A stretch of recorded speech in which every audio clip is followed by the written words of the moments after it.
Today, we visited an auto repair and hardware shop, where the owner asked us to clean several items.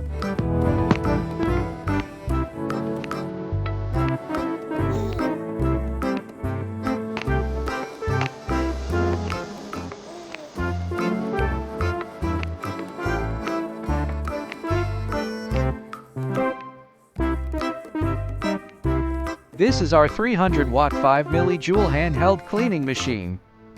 Next is our handheld cleaning head, which also comes with two field lenses, one f1.60 and one f2.54. This is where we store our laser safety goggles. This is our handheld cleaning control card, which allows us to control a series of parameters of our laser, such as power, frequency, and pulse width. This is the power control section. It only needs to be connected to a standard 220 volts household power supply.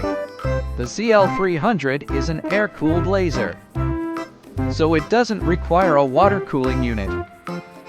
After connecting the power, turn the key to activate the safety switch, and our fan will start running.